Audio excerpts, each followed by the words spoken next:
Let me begin tonight by sharing something I witnessed. I don't mean something I saw on television or in headlines or a viral clip. I mean something I experienced the moment I watched it, like a chill running up my spine. It was a moment barely 10 seconds long. Sometimes 10 seconds can reveal more truth than 10 years of perfect photographs. I was watching Donald Trump enter a room recently, a room he used to control completely, a room where his children once stood shoulder to shoulder like a perfect family portrait. But this time, something felt different. Don Jr. appeared anxious, not energetic or excited, anxious like someone managing multiple conversations in their head and failing at each one. Eric tried too hard to smile, that thin grin people wear when they're worried privately but pretending everything is fine. Donald showed a stiffness in his face I hadn't seen before, a look of confusion as if he wasn't sure who supported him anymore or who was only present because cameras were rolling. But the part that affected me, the part that made me lean back in my chair and think, this family is falling apart, was the emptiness. No Ivanka, no Tiffany, not even a hint of Barron, just empty spaces where unity once existed. When a family starts leaving empty spaces, you know something inside that household is breaking. I want to ask you something gently and personally. Which country are you watching from tonight? Are you in the US, the UK, Canada, or somewhere else entirely? Let me know in the comments because I read them and remember them. This community we're building matters to me. While you're down there, tap like and hit subscribe because tonight isn't gossip. It's a conversation about truth, real truth, family truth. I'll tell you this, as someone who has spent years watching people break under pressure, the Trump family didn't start breaking publicly. They started breaking privately, and the cracks finally reached the surface. You know, something shifted inside that family, something emotional, not political, something old that finally gave way. That moment I witnessed wasn't an accident, it was a warning. Let's go deeper. Let me take you back to the exact night when I realized this wasn't just a bad mood or busy schedule or one of those temporary family disagreements wealthy families like to fix with a photo op. No, this was different. It was at an event where the Trump family usually moves like one unit, shoulders aligned, smiles practiced, every child positioned like a chess piece in the perfect family setup. But on this night, the setup was broken. Don Jr. walked in first, head down, breathing too fast, touching his nose, adjusting his jacket, doing everything except looking straight ahead. He looked like someone trying to escape a conversation that had just hit him in the gut. Eric came next, and I feel for him because he always tries to be the peacemaker, but I could see it in his eyes. That wide, darting look someone gets when they're trying to figure out who's angry at whom and where to stand so they don't make things worse. Then Donald stepped in, and this part stayed with me. He wasn't scanning the crowd like he normally does. He wasn't lifting his chin the way he does when he wants to show strength. He wasn't even smiling. He looked to one side, then the other side. Then he stopped for just half a second like he was waiting for someone who wasn't coming. That someone was Ivanka, but it wasn't just Ivanka. There was no Tiffany, no Melania, not even a shadow of Barron. If you've lived long enough, and I know many of you watching have, you recognize that feeling instantly. The moment one person's absence is louder than 10 people's presence. And here's what came rushing back to me. When I was a little girl growing up in Dallas, there was a family in our neighborhood. Big, proud, loud, the kind where everyone talks over each other at Sunday cookouts. But one 4th of July, only the father and 2 sons showed up.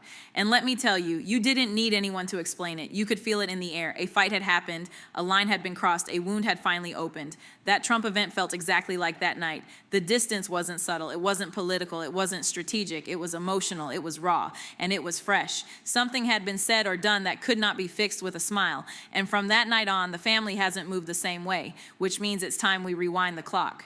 To understand where this fracture truly began, now that we've seen the moment the distance became too loud to ignore, we have to do what families hate doing.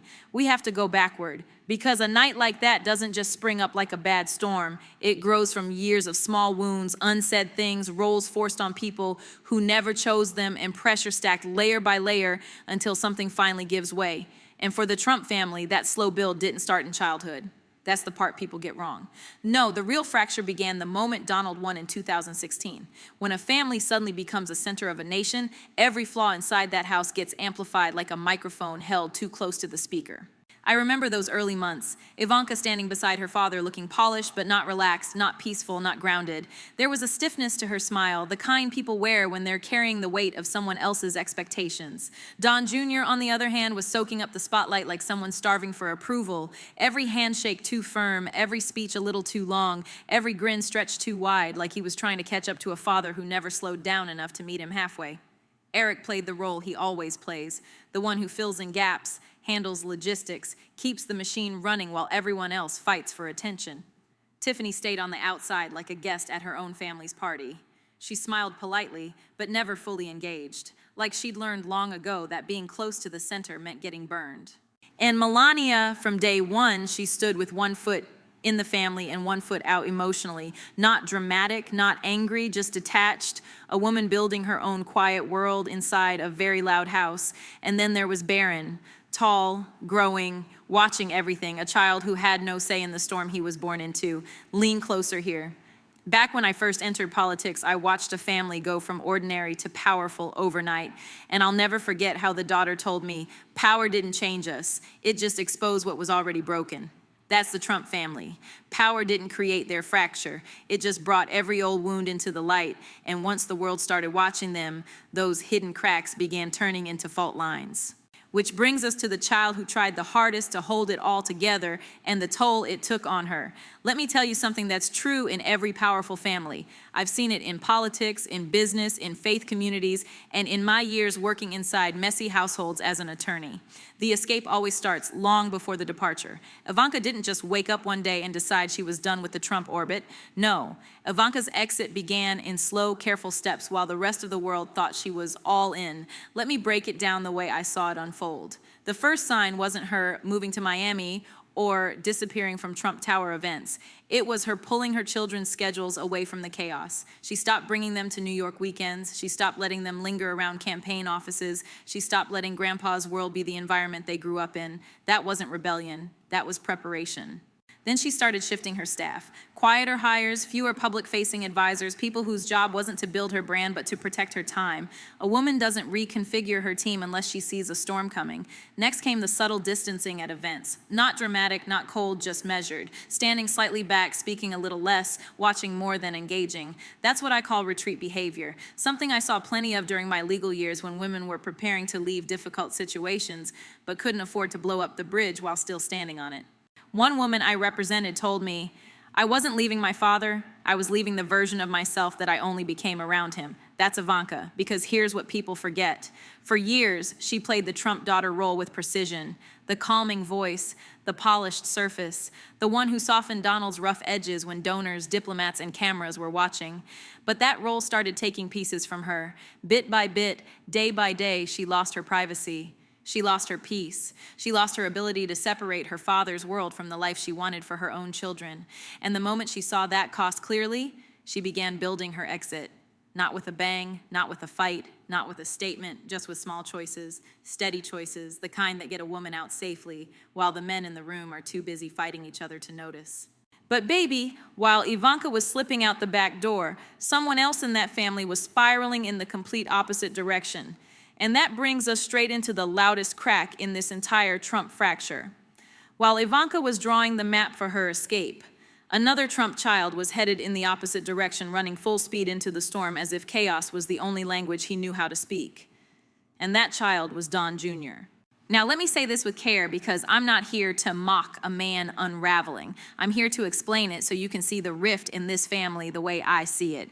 Don Jr. has always lived with a certain emotional energy. You've seen it. The fast talking, the restless energy, the way he leans too far into every topic as though volume alone will make the world agree with him. But lately that energy has turned into something else, something scattered, something unstable, something that looks less like passion and more like a man desperately trying to prove he still belongs at the center of a family that's quietly shifting without him.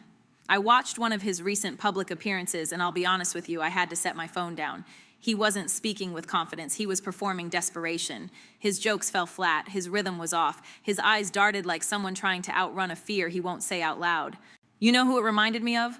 Back in my early days doing community outreach, I worked with this young man, the oldest son, in a very strict, very loud household. He tried so hard to be everything his father wanted to fill the shoes, the shadow, the expectations. And the day his father started leaning on the younger sibling instead, that boy started spiraling, picking fights, talking too fast, trying to reclaim something he felt slipping right out of his hands. That's Don Jr. almost to the letter, because here's the part people forget. Don Jr. wasn't just Donald's oldest son. He was supposed to be the heir to the Trump brand, the fire, the name, the personality. But the last few years rearranged the entire family hierarchy.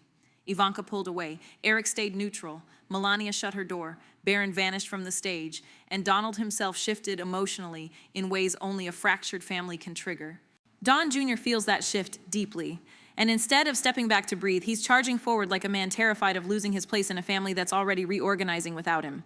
His voice got louder right when everyone else went quiet. His behavior got shakier right when Ivanka got calmer, and his presence became more chaotic right when Melania withdrew entirely. That's not coincidence. That's compensation. When the silent ones leave, the loudest one panics. And Don Jr.'s panic is one of the clearest signs that something inside the Trump family is breaking for real. But loudness is only one side of this fracture. The deeper crack, the one that's reshaping the entire family's emotional center, lives behind a closed bedroom door with a mother and her youngest son. While Don Jr. was burning up every room he walked into, there was another part of the Trump family slipping into a very different kind of disappearance. The quiet kind, the kind you only notice when you realize someone hasn't spoken in a long, long time. I'm talking about Melania and Barron. And this is a side of the rift that no camera ever fully catches. Let me start with Melania. She has mastered the art of emotional retreat. She doesn't shout, she doesn't fight, she doesn't push her way into the chaos. She simply removes herself, not physically, emotionally. There's a kind of stillness to her now, like a woman who has seen too much noise and decided her peace is the only thing she has the power to save. But don't mistake stillness for weakness. Sometimes emotional distance is the sharpest boundary a woman can build. And I'm saying that because I once knew a mother years ago in Dallas whose whole life was wrapped around protecting her son from a household full of shouting. She never raised her voice. She never confronted the chaos. She never argued with the adults causing the storms. She simply created a quiet world for her boy to grow in. She told me once, "I can't fix the house, but I can protect the room where my child sleeps." Melania reminds me of her in ways that almost hurt. She isn't pulling away from the family because she doesn't care. She's pulling away because she refuses to let that noisy, tangled legacy rewrite who Barron becomes. And then there's Barron himself. People keep talking about him as if he's vanished, but the truth is more complicated. Barron hasn't disappeared. Barron has withdrawn. There's a difference. Disappearing is something done to you. Withdrawing is something you do to protect yourself. Barron is at that age where a young man begins to see the full truth about his family and chooses which parts of it he refuses to carry into adulthood. He's not hiding behind Melania. He's choosing stillness the way some people choose survival. And that silence, that deliberate distance is one of the clearest signs that the rift inside this family isn't a rumor or a headline. It's real. The loud ones are breaking down. The quiet ones are disappearing inward. The middle ones are scrambling to hold structure. And that leaves two people we rarely talk about. Tiffany, the outsider who sees everything. Eric, the glue trying to keep the roof from collapsing. Their roles in this unraveling are just as important and just as revealing. Now, while the world focuses on Ivanka's silence and Don Jr.'s unraveling and Melania's wall, there are two Trump children whose roles in this breaking family deserve more attention. Because in any family, especially when under pressure, there are always two kinds of people, the observer and the stabilizer. In the Trump family, those roles belong to Tiffany and Eric. Let's start with Tiffany. Tiffany has always lived in the space outside the family flame, not rejected, not embraced, just orbiting. Close enough to be part of the name, far enough to see the truth without being swallowed by it. There's a clarity that only outsiders have, a freedom to see patterns the others are too tangled to recognize. I remember working on a neighborhood mentoring program years before politics ever crossed my mind. And there was this one girl, a middle school age, whose family never included her in the big decisions. She was always on the edge of the photo, never quite in it, but she was the one who understood the emotional temperature of that house better than anyone. She told me, "I don't get pulled into their arguments so I can see them clearly." That's Tiffany. She doesn't post political defenses. She doesn't show up for the rallies. She doesn't argue on podcasts. She doesn't fight to be center stage. And yet, she may be the only Trump sibling who actually sees the rift for what it is, a family collapsing under the weight of expectations that none of them ever asked to carry. Now let's talk about Eric. Eric has always been the one who really tries to keep the peace, to keep order, to hold the family structure from tipping too far in any direction. If Don Jr. is fire and Ivanka is ice, Eric is the glue, and baby, glue gets tired. Eric's panic isn't loud and it isn't dramatic. It shows up in tiny ways, over smiling, over-explaining, over-promising, trying to fill the emptiness left by Ivanka's withdrawal and the chaos created by Don Jr.'s meltdown.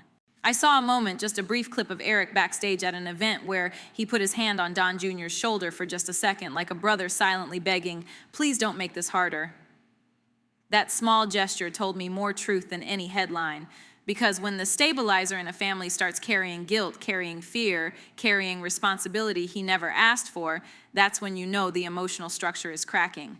Tiffany sees the break, Eric feels it, Don Jr. amplifies it, Melania withdraws from it, Barron avoids it, Ivanka escapes it, and all of them, each in their own way, are reacting to the same unspoken trigger, a moment behind closed doors that changed everything, and that's the moment you're about to hear next.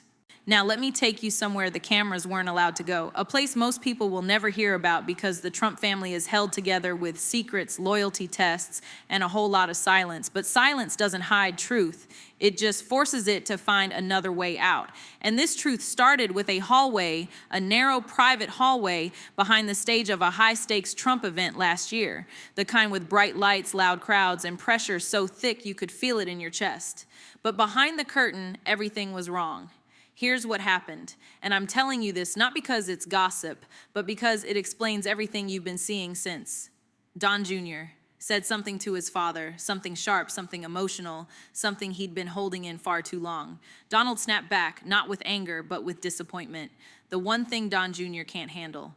That alone would have been enough to bruise the room, but then Ivanka's name came up. I'm going to be careful with this part, but follow me closely. A staff member mentioned that Ivanka wasn't coming, not to the event, not backstage, not anywhere near the chaos, and Donald said loudly enough for more than one person to hear, "Then she's no use to me tonight." That one sentence hit Don Jr. like a slap, because all his life he's been living in Ivanka's shadow, and in that moment, he saw it crystal clear. His father still wanted Ivanka beside him, even when she didn't show up, and Don Jr. could be standing right there, sweating, pacing, begging for approval, and still not be enough. Don Jr. fired back. Donald doubled down. Eric stepped between them, fear all over his face like a man trying to stop a wildfire with just his hands. A staffer rushed to pull someone away. Someone else slammed a door. Melania and Barron were nowhere near the mess, and baby, that was intentional. Melania doesn't let her son stand in the fallout of grown men's emotions. But the damage was done. That hallway became the moment the whole family shifted. Ivanka's distance became permanent. Don Jr.'s spiral got louder. Eric's forced calm became heavier. Tiffany stayed far, far away. Melania closed a door that she has yet to reopen. And Donald, he realized, possibly for the first time, that he was losing control of the very people who once moved in lockstep behind him. Every Trump family moment since that hallway makes sense when you understand that one fracture. I once witnessed something similar, a heated argument behind the scenes of a political fundraiser where one sentence, one moment of raw honesty tore apart a family's entire public image. After that, nothing was ever the same. Not their hugs, not their smiles, not their everything's fine performances. That's the Trump family now. And once you see the wound, you can never unsee it. But let me turn this back to you, because what this riff reveals is something many of you have lived yourself. I want to pause this story for a moment and talk to you, the person watching me right now from your kitchen table, your living room recliner, your bedroom lamp chair, because I'll tell you something honestly. You're seeing this Trump family rift more clearly than the Trumps themselves, and there's a reason for that.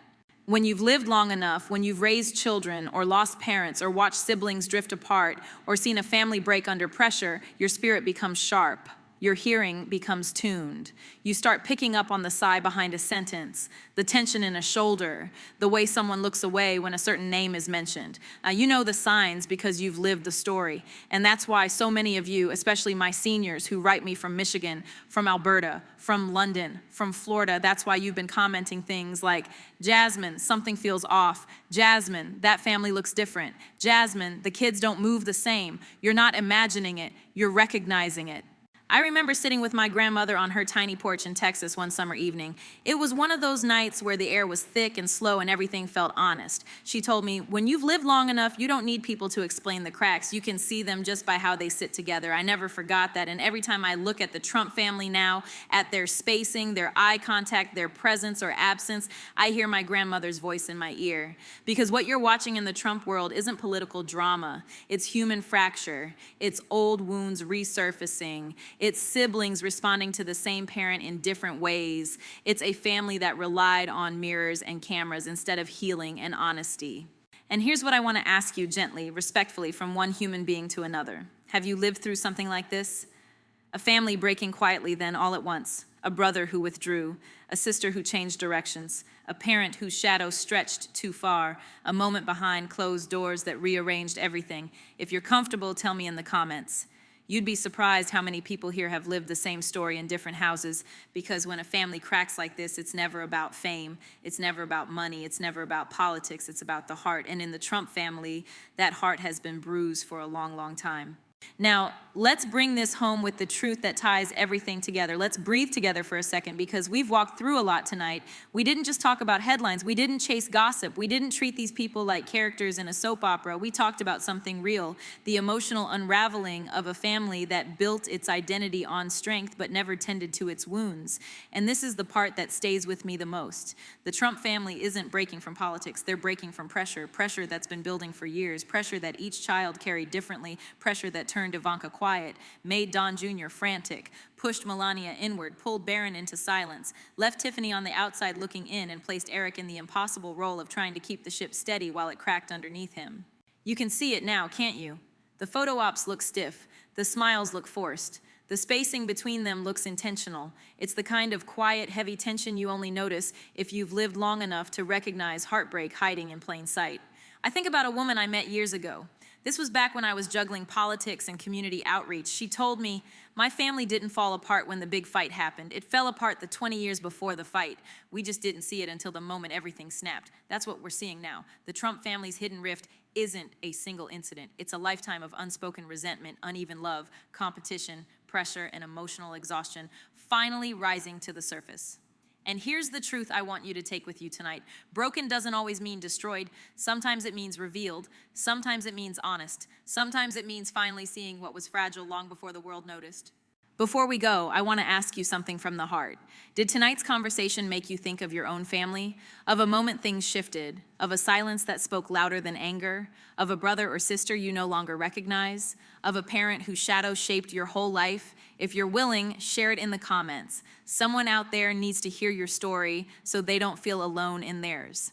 And while you're down there, tap like, hit subscribe, and join this little corner of the internet where we talk about truth. Family truth, emotional truth, human truth.